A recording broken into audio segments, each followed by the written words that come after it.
three things we could say about Hashem. What are they? Which have relevance on a permanent level. Hu nimtzo, God exists. Hu echod, He's one. Shu kadmon, He always existed. Atu rishon, atu achron. Right? You were always here. God was always here. So He's found, He's one, and He's always been. Ein lo reishis. Echod, yeah, but that's what I said yesterday. It's fleshing out what echod means. I could just say. No, you can say nimtzo. Nimtzo doesn't mean echod. I could say the only essence that we really understand of Hashem is. Wait a second. Does God exist? Yes. But does exist mean echod? Doesn't mean echod. Echod means nimtzo, right? And echod means ein lo reishis. He's always been. But it's all included. He exists. He's one, and He's always been. See, echod, we said before, very often the word one is a borrowed term. We speak one species, one of a kind. So when you put all three together, echod means in the totality. This is in the absolute sense. It's not in the relative sense, echod.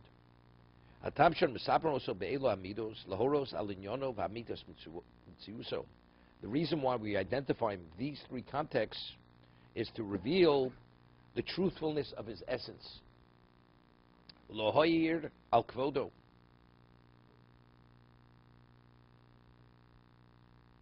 He says, to call attention to His glory.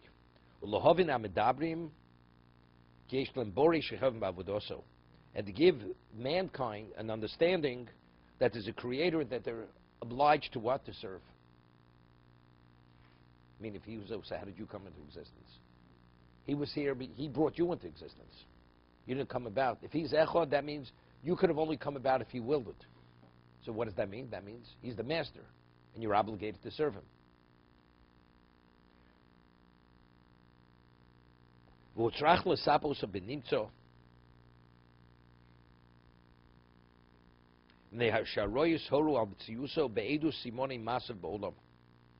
he says we have to speak about Him as He exists, because they're proofs, right? Just as a result of creation. He said earlier, which we didn't do. Things don't come about by themselves, as he said. He gave the example with the water wheel. Are you going to say the water wheel, it all came together by itself? Right? There was a craftsman that put it together. Somebody designed it, somebody put it together. So the world, in terms of its genius and its complexity, definitely endless times over. So that is a confirmation that there's a creator. Raise your eyes above, urumi bora eiler, and see who created this. These hamotzi b'mispar, svom, l'chulam, b'shem yikro.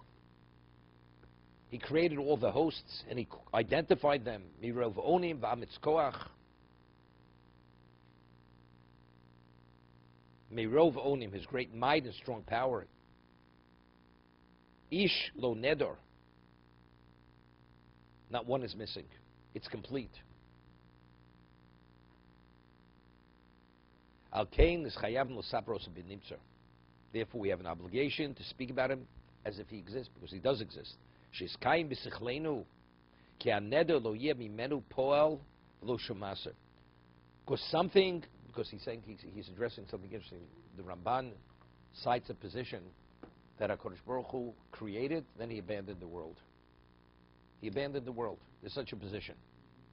It's not, we speak about hashkocha protis. God is always involved. Right? Creation is an ongoing process. That means there's no aspect of existence where God is not continually involved in that.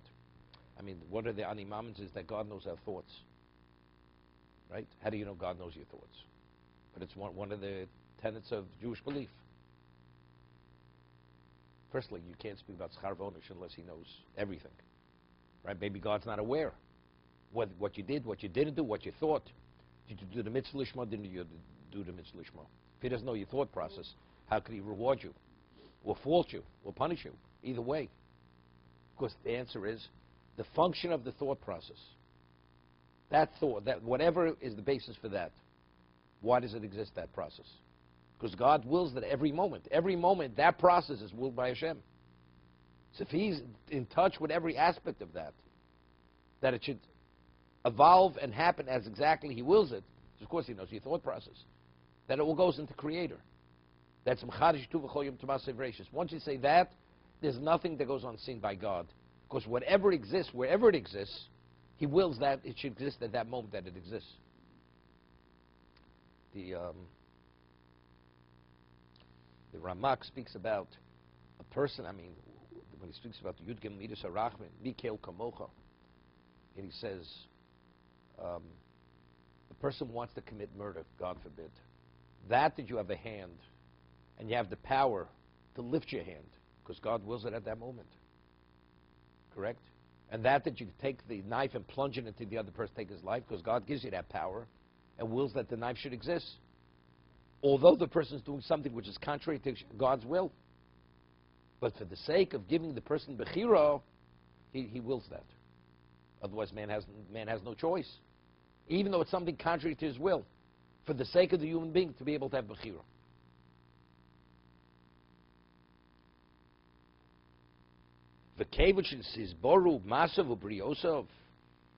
Since we verified his actions and his creations, that reveals his mitzius, his essence, that he exists. To be continued.